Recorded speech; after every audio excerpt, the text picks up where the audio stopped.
We need to make sure that we bring in more Pakistanis from Pakistan to come to South Africa. I'd rather just have South Africans.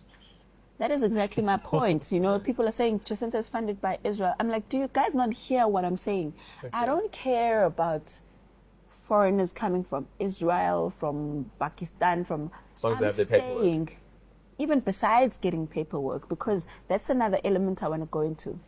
I care about South Africans right now. And I agree with you. I don't think that it's unfair to say, I'm for my family first. Yes. I'm not unkind if I put a lock on my gate and don't let strangers in. Not at all. And it's hard to say, you know, we can all come in and share of our infrastructure when our infrastructure is failing and cannot deliver services to its own people. Exactly. And our president has stood up State of the Nation and said, all are welcome. We won't send anybody away. Please all come and use our infrastructure. And then South Africans are saying, hey, I can't get What services. infrastructure are you wanting us to share with people in the first place? Okay, so but then answer me this. It feels like once we have chased all of these immigrants away, say they're gone tomorrow, that it will not have fixed the underlying problem that is government failing. But you see, that's where I feel a lot of people are wrong. Okay. The issue may be about migrants, but it's far bigger than that. It's about fighting a system, which is a government system. And once people are able to stand up to their government and remove that system completely, it ushers in new opportunities for new governance and a new system to take over the country. Is there a further larger revolution on the horizon then? The revolution has already started. And what the minute South Africans are not sitting on their phones and they are on the streets demanding, trust me, it means this country will never go down. Okay, so then that scares me a little bit, and I'll tell you why. I see the immigrant being made scapegoat, rightfully so. There's criminal elements, there's jobs being taken. I'm not disputing that, and I agree with you that they need to go. We need law and order. Okay, once they go, our economy's still stalled, right? There may be some more job openings, but the economy's still stalled. We still don't have the infrastructure. We've still got crime. Who's the next target? But you see, that's where the problem is. But who's the next to blame? There's no target here. The issue is with government. The issue is with the system. But if we're saying it's with government... If the system is allowing for migrants to currently clog the system so that South Africa does not grow, I hear you. Then the problem is not only the migrants, it's the system. So when we fight the current system, we remove the problem, which is the migrants that are not allowing us to fight the government. I said this in one of the interviews. Let me explain to you how. Let's talk about capitalism, for example, which is, obviously, we're in a mixed economy right now. Now, capitalism is the one system that has led us to come here where we are today, where we have millions of migrants that are unaccounted for because of cheap labor, right? With cheap labor comes how many other problems? Obviously, South Africans not working, the rich becoming richer, poor becoming poorer, poorer people become criminals because they need to survive. When they need to survive, they go, now they're going to end up fighting the rich. Obviously, that's a system, that's how it works. It's like a ripple effect. Now, if we're saying to the poor people, you have an opportunity to change the system. You can change your government. I hear you. And by changing your government, it means dismantling all of these things at the same time. Because remember, let me give you an example. When we say that there's a lot of crime, migrants, whatever, right? What happens? There's more police visibility. When there's more police visibility, it's not just to fight migrants. When the police are there, they're not going to say, oh, no, I'm just chasing migrants down the streets. I'm going to ignore you while you rob a store. It's not going to work that way. Even those who are committing crimes, there's more police visibility for all crimes throughout, which is something we've never seen happening in the country before. And I'm for more policing. That's great. But come back to the idea of we've put a target on the immigrant. That's the problem that we have within the system. And we're saying there's this bigger systematic problem that we have to take on. What stops us from then saying, you know what, the next problem is? We're not putting white capital. No. They need to go next. There's always been a target on white capital. That's the thing. That's why the EFF. So now we've organized and we're seeing movement, we're seeing our power, and we're rallying behind the revolution. And first we're saying immigrants out. What's to stop the next target? Because we need a target. There always has to be someone to blame. from you see, that's where you and I will disagree. There's no target. I'm asking the question. The target is government. I repeat that again. But it's pointed at immigrants. No, the target is government for allowing the issue of illegal immigrants to thrive in the country. The target is government for not enforcing their own laws. The target is government. But you're not marching on Parliament to take on Parliament. No, we are. You're chasing immigrants away. No. Do you know what I mean? No. That's not true. All our marches went to either a government building or a police station. Yes. Ours ended at the police station, Point Road. You know why? Because Point Road is one of those places with organized crime where all of these Nigerians and all of these people are committing crimes. Yeah. There was one that went straight to the union buildings, which was not the first time we went to the union buildings, by the way. And all the other provinces went to a government building. And so you're going to the building? Yes, and we're handing over a memorandum to government and demanding answers from government. And these memorandums that we're handing over, by the way, are listing the same laws that we have in the country that the government is meant to be enforcing. It's not sitting there and saying, we're going to tell you there's 2 million migrants, remove them. What? No, we're saying there are laws that you wrote down. Yes. And you said, in order for me to hire a foreigner, for example, I need to follow this process.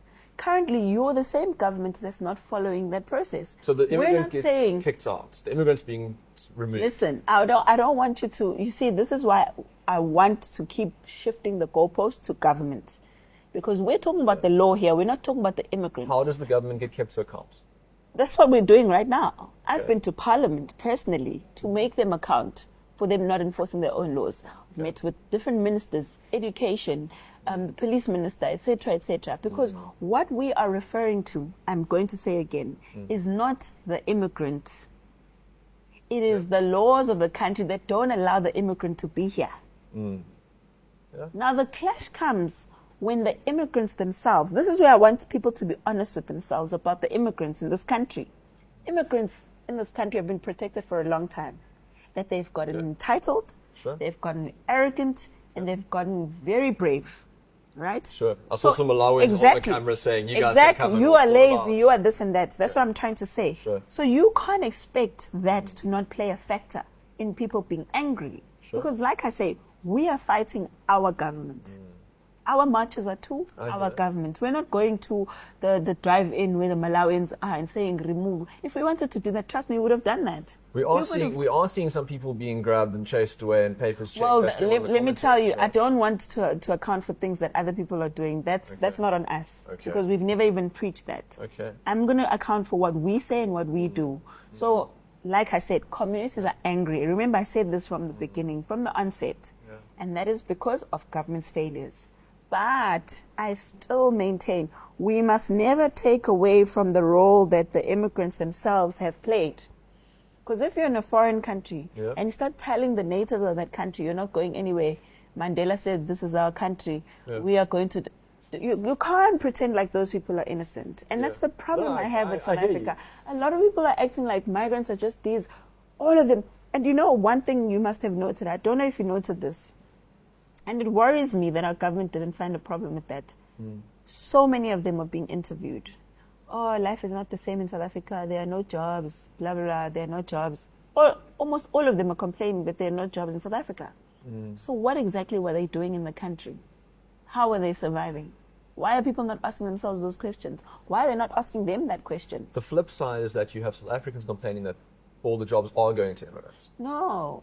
Listen to what I'm saying. I'm saying to you, South Africans don't have jobs, right? Statistically, that's been massive unemployment. Blah, blah, blah. Yeah. That's okay. Yeah. But I'm saying we've got people coming from Malawi, Mozambique, Zimbabwe, Nigeria, all of this, coming to our TVs. I mean, I'm seeing this even on 6 October that I was talking about when they ask Nigerians, why are you selling drugs?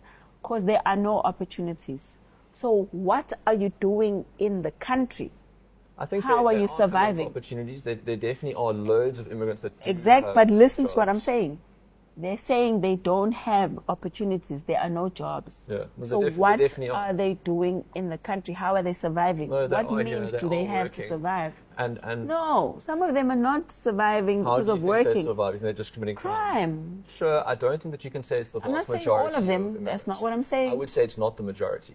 I'm not saying it's the majority, but I'm saying when you're on TV and you're saying yourself that there are no opportunities in South Africa. There's no means to survive. Why is nobody asking, so how were you surviving in South Africa? Nobody's been asking that question. That's my question. Yeah, that's a fair question.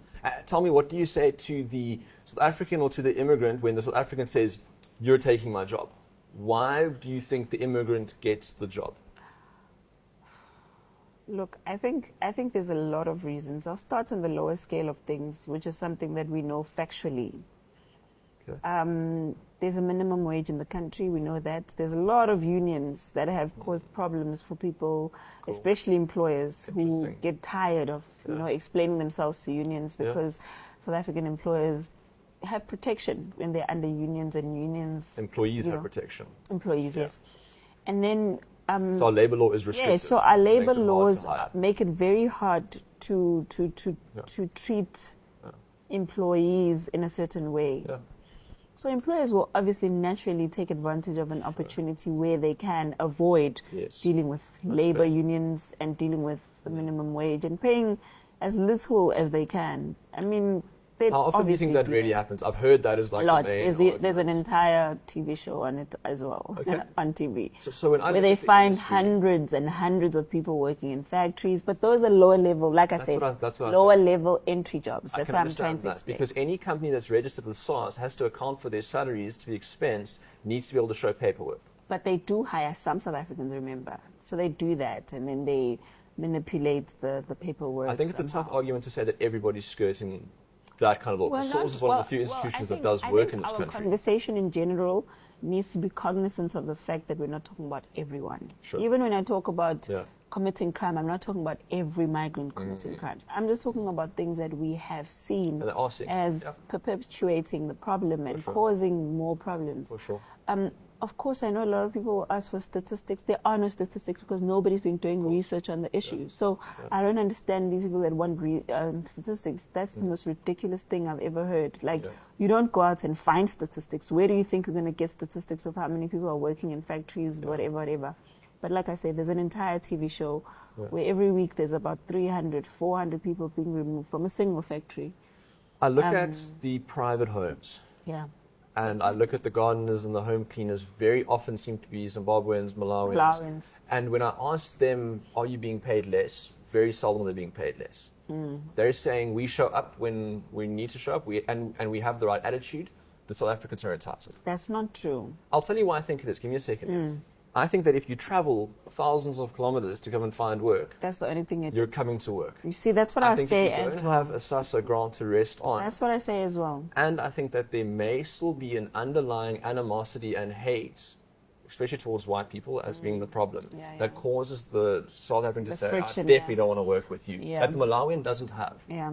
You see, I've termed this way. It's so unfortunate. I don't think South Africa really healed from apartheid. We pretend as if we've gone through it, but we really haven't, because sometimes as black people, we have preconceived ideas of what a white person is saying to me. Sometimes it's not what they're saying, but sometimes it is what they're saying. You know what I mean?